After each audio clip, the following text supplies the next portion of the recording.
Deviatnik nepoškvrnenej čistote Panne Márii, druhý deň.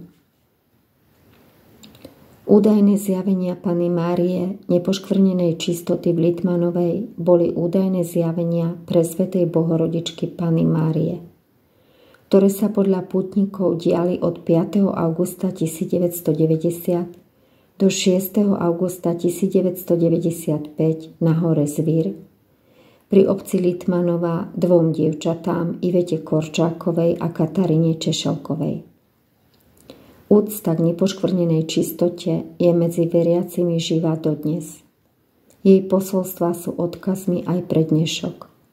Jednou z foriem viery k Panne Márii je aj tento deviatnik, ktorý sa môže pre nás stať prameňom nových duchovných darov a prosieb. Naša milovaná matka, nepoškvrnená čistota, ty si sa údajne zjavila na hore Zvír, pretože si chcela, aby nás to prebudilo zo sna prázdnoty, aby sme pochopili, že potrebujeme obrátenie. Ďakujeme, že si nám prisľúbila, že na hore Zvír zostávaš prítomná aj po skončení tvojich zjavení. Chceme uvažovať nad tvojimi posolstvami. Chceme zostať v srdci pre túto dobu, pretože potrebujeme byť viac jednoduchí a ostražití. Chceme zostať ako deti, úplne slobodné pre Boha. Milujeme ťa a prosíme ťa o tvoju modlitbu a pomoc na ceste do neba, kde nás čakáš, ako si nám to prisľúbila v poslednom posolstve 6. augusta 1995. Modlíme sa tak, ako si nás naučila. Nepoškvrnená čistota, pomôž mi udržať čistotu srdca. Amen. Druhý deň. Poslušnosť a zbožnosť. Mária, Matka naša, skryj nás pod svoj plášť. Mária, Matka naša, skryj nás pod svoj plášť. Mária, Matka naša, skryj nás pod svoj plášť. Nepoškvrnená čistota, pomôž mi udržať čistotu srdca. Mária, ty si celý život robila to, čo Boh od teba chcel. Nauč aj nás splniť Božiu vôľu. Pomôž nám stať sa malými, aby sme sa raz mohli stať veľkí. Mária, ty, ktorá nás voláš moje deti a myslíš tým všetkých ľudí na svete, očist naše srdcia, aby sme cítili tvoju prítomnosť, že si naša kráľovna a zároveň milujúca matka, aby sme ako tvoje deti išli po tej istej ceste, ako si kráčala ty. Po ceste poslušnosti a zbožnosti. Nauč nás modliť sa úprimne a s čistým srdcom a rozmýšľať nad slovami, ktoré vyslovujeme.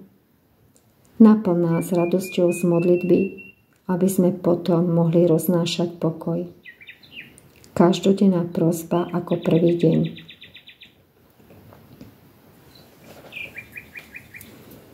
Nepoškvrnená čistota Panna Mária, prichádzam k tebe s najväčšou dôverou. Pre svoje hriechy som sa vzdialila od nebeského Otca, pretože sa mi zakalil zrak, ohluchli moje uši, zatemnila sa mi myseľ a moje srdce prestalo s láskou cítiť. Moja duša je vystavená v tejto mojej tme mnohým nebezpečenstvám. Preto s úprimnou ľútosťou padám tvojim nohám a prosím ťa o pomoc. Očist moje oči, aby som videla. Očist moje uši, aby som správne počula. Očist moje srdce, aby som s láskou svojho Boha, samú seba a všetkých ľudí milovala. Očist celú moju dušu i telo a posilni môjho ducha a vypros mi u Ježiša milosť, aby som na ceste do neba vytrvala a svoju dušu pred hriechom ochránila.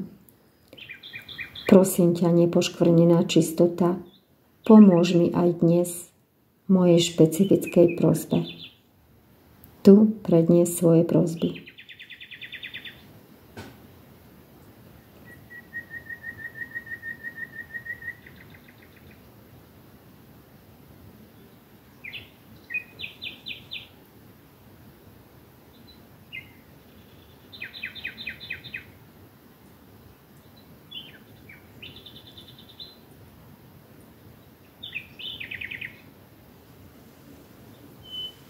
Ďakujem ti, Mária, že si ma vypočula a moje prosby Bohu predniesla.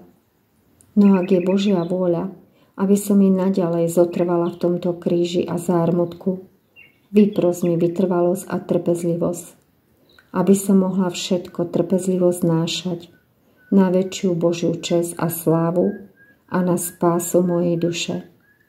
V zjednotení s tvojimi bolestiami a veľkými bolestiami tvojho syna, prostredníctvom tvojich nepoškvrnených a čistých rúk, obetujem mu všetko, čo od tejto chvíle až do skončenia svojho kríža budem znášať a trpieť, aby mi to slúžilo na odpustenie hriechov a na spásu mojej duše. Amen.